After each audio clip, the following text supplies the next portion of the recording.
Welcome to my channel. நான் உங்கள் ஆரோ அஜித். இப்போ நம்ம எங்கே வந்திருக்குன்னு பார்த்தீங்கன்னா ரோஸ் தோட்டத்துக்கு தான் வந்திருக்கோம். அதுக்கு முன்னாடி விவசாய நண்பர்களுக்கு அனைவருக்கும் வணக்கம். நீங்கள் நம்ம சேனலுக்கு புதுசாக இருந்தால் ஷேர் பண்ணுங்கள், கமெண்ட் பண்ணுங்கள். அது மட்டும் இல்லாமல் நம்ம சேனலில் மறந்துடாமல் சப்ஸ்கிரைப் பண்ணிவிடுங்க. பக்கத்தில் இருக்கிற பெல் ஐக்கனும் கிளிக் பண்ணிவிடுங்க. அப்போ தான் நான் போடக்கூடிய வீடியோ அடிக்கடி உங்களுக்கு நோட்டிஃபிகேஷனாக வரும். சரி வாங்க ஃப்ரெண்ட்ஸ், வீடியோக்குள்ளே போகலாம்.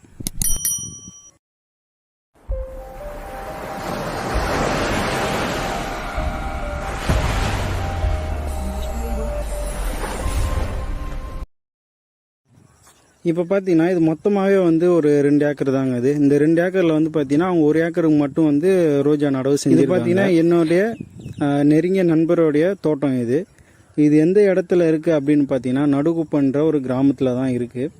இவங்க வந்து ரோஸ் விவசாயம் அப்படின்னு பார்த்தீங்கன்னா இப்போ ஒரு நட்டு வந்து ஒரு 8 மாதம் தான் ஆகுது. இந்த 8 மாதத்தில் வந்து அவங்களுக்கு நல்ல ஒரு வருமானம் இதில் கிடைக்கிது. இதை வந்து எப்படி வந்து நம்ம வந்து நாற்றை வாங்கிட்டு வந்து இதை நடுறது, நிலத்தை வந்து நம்ம எப்படி ரெடி பண்ணுறது, அதே மாதிரி பார்த்திங்கன்னா இதுக்கு வந்து நீர்ப்பாசனம் எப்படி கொடுக்குறது, அதை பற்றி தான் நம்ம இந்த வீடியோவில் ஃபுல் அண்ட் ஃபுல் பார்க்க போகிறோம். இப்போ பார்த்திங்கன்னா இது மொத்தமாக வந்து 2 ஏக்கரு. இந்த 2 ஏக்கரில் வந்து 1 ஏக்கரில் வந்து அவங்க வந்து வேர்க்கடலை வந்து பயிர் செஞ்சுருக்காங்க. இந்த 1 ஏக்கரில் மட்டும் இவங்க வந்து ரோஜா வந்து நடவு செஞ்சுருக்காங்க. இந்த ரோஜாவுக்கு வந்து எப்படி வந்து நம்ம வந்து நிலத்தை ரெடி பண்ணுறாங்க அப்படின்னு பார்த்திங்கன்னா நல்லா பெரிய ஏரி கலப்பை வச்சு ஃபஸ்ட்டு ஒரு டைம் வந்து ஃபுல்லாகவே ஓட்டிடுறாங்க. ஓட்டி முடிச்சிட்ட பிறகு என்ன பண்ணுறாங்கன்னு பார்த்தீங்கன்னா மாட்டுச்சாணம், தொழு உரம் அது மாதிரி வந்து பயன்படுத்துகிறாங்க. எல்லாமே எல்லா இடத்துலையும் வச்சுட்டு அதுக்கப்புறம் என்ன பண்ணுறாங்கன்னு பார்த்தீங்கன்னா சின்ன ஏரி கலப்பையை வச்சு ஃபுல்லாக வந்து ஓட்டிடுறாங்க. ஏன்னா அப்போ தான் வந்து அந்த எருக்குலாம் வந்து நல்லா மண்ணுக்குள்ளே போயிட்டு ஃபுல்லாகவே வந்து கலக்கும் அப்படின்னு சொல்லிட்டு. 3வது முறை பார்த்தீங்கன்னா ரொட்டேட்டரை வச்சு நல்லா ஃபுல்லாக நல்லா புழுதி மாதிரி ஓட்டிடுறாங்க. இது ஓட்டி முடிச்சிட்ட பிறகு என்ன பண்ணுறாங்கன்னா மண்ணை வந்து கிட்டத்தட்ட ஒரு வாரத்துக்கிட்ட வந்து நல்லா ஆற விட்டுறாங்க. பிறகு என்ன பண்ணுறாங்கன்னா பாத்தி கட்ட ஆரம்பிக்கிறாங்க. அது எப்படி பாத்தி கட்டுறாங்க அப்படின்னு பார்த்தீங்கன்னா சைடில், அதாவது அகலத்தில் வந்து 7 அடி கேப் விட்றாங்க, நீட்டில் வந்து 4 அடி கேப் விட்றாங்க. இந்த 4 அடிக்கும் 7 அடிக்கும் என்ன வித்தியாசம் அப்படின்னு பார்த்தீங்கன்னா அந்த 7 அடியில் கேப் விட்றப்ப நம்ம பூக்களை வந்து பெருகிறதுக்கு நம்மளுக்கு கொஞ்சம் ஈஸியாக இருக்கும். சைடில் முள் அது மாதிரி எதுவும் வராத அளவுக்கு ஈஸியாக இருக்கும். இந்த 4 அடின்னு பார்த்தீங்கன்னா ஒரு செடிக்கு இன்னொரு செடி 4 அடி கேப் இருந்ததுன்னா செடியோட வளர்ச்சி வந்து இன்னும் அதிகமாகவே இருக்கும். பூக்களும் வந்து நல்லா தாராளமாக அதிகமாகவும் கொடுக்கும். அந்த முறையில் வந்து இவங்க வந்து பயன்படுத்துகிறாங்க. அதுக்கப்புறம் பார்த்தீங்கன்னா இதுக்கு வந்து எந்த மாதிரியான நீர்ப்பாசனம் கொடுக்குறாங்க அப்படின்னு பார்த்தீங்கன்னா எல்லாமே வந்து சொட்டு நீர் பாசனம் தான் கொடுக்குறாங்க.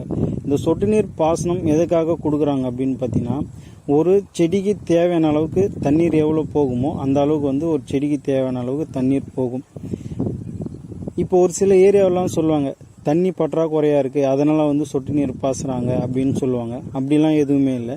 நீங்கள் எந்த அளவுக்கு வந்து நீங்கள் வந்து ஒரு செடிக்கு தேவையான அளவு தண்ணி கொடுக்குறீங்களோ அந்த அளவுக்கு வந்து நம்மளுக்கு தண்ணீர் வந்து அதிகமாக வந்து சேமிச்சிக்க முடியும்.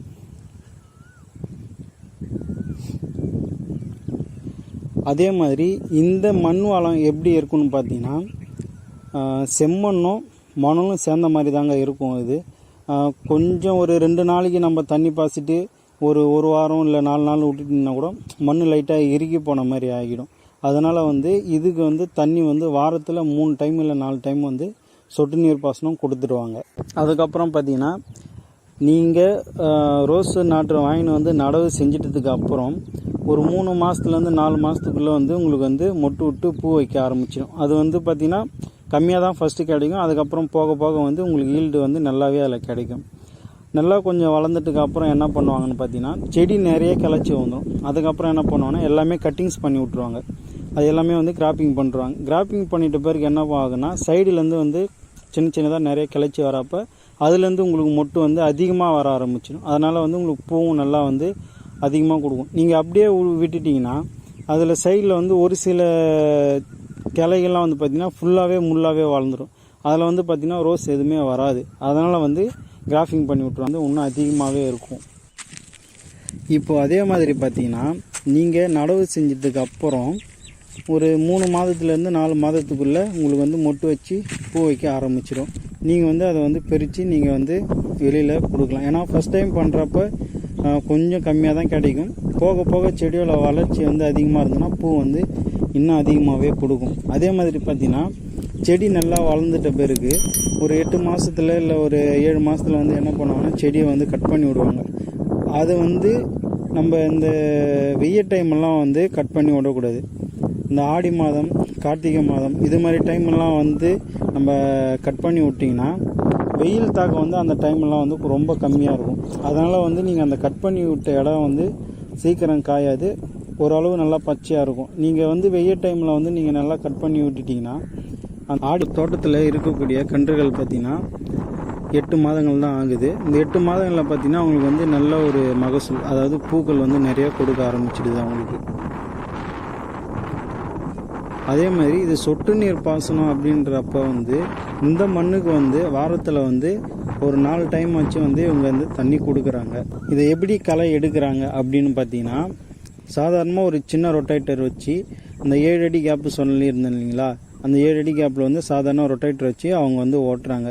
இந்த சைடுலாம் பார்த்தீங்கன்னா அந்த 4 அடி கேப்லாம் பார்த்தீங்கன்னா ஆள் வச்சு தான் வந்து களை எடுக்கிறாங்க. ஏன்னு பார்த்தீங்கன்னா அந்த சொட்டு நீர் பாசனம் போகுது அப்படின்றப்போ நம்ம ரொட்டேட்டர் அதில் வச்சிங்கன்னா பைப்பு வந்து நிறைய டேமேஜ் ஆக வாய்ப்பு இருக்குது. அதனால் வந்து அவங்க ஆள் வச்சு தான் வந்து களை எடுக்கிறாங்க.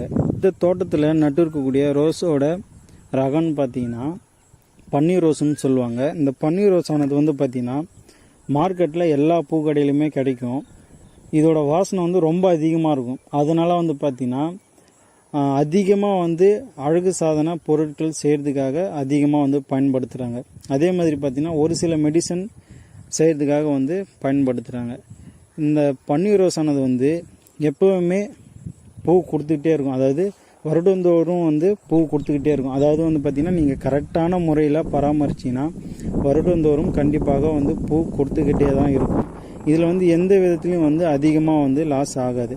ஏன்னா மேபி பார்த்தீங்கன்னா மழை டைமில் வந்து கொஞ்சம் பூ வந்து கொஞ்சம் அழுகலாக இந்த ரோஸ் வந்து எத்தனை வருடங்கள் வரைக்கும் உங்களுக்கு வந்து பலன் இருக்கும், அதாவது பூ கொடுத்துட்டு இருக்குன்னு பார்த்தீங்கன்னா 2.5 வருடங்கள்லேருந்து 3 வருடங்கள் வரைக்கும் கண்டிப்பாக வந்து இது பூ கொடுக்கக்கூடியது. ஏன்னா இது வந்து பார்த்திங்கன்னா ஒரு பயிர் வகை கிடையாது, உடனே நம்ம எடுத்துகிட்ட பிறகு மறுபடியும் விளைக்கணும் அப்படின்றது கிடையாது. இது வந்து ஒரு பூ வகை அப்படின்றதுனால வந்து வருடந்தோறும் வந்து உங்களுக்கு பூ கொடுத்துட்டே இருக்கும். இது விவசாயிகளுக்கு வந்து மல்பெரி செடி வந்து கொடுத்துட்டு இருக்கோம். ஏன்னா இது வந்து பார்த்திங்கன்னா விவசாயிகளுக்கு வந்து நிறைய கொடுத்துட்டு இருக்கோம்.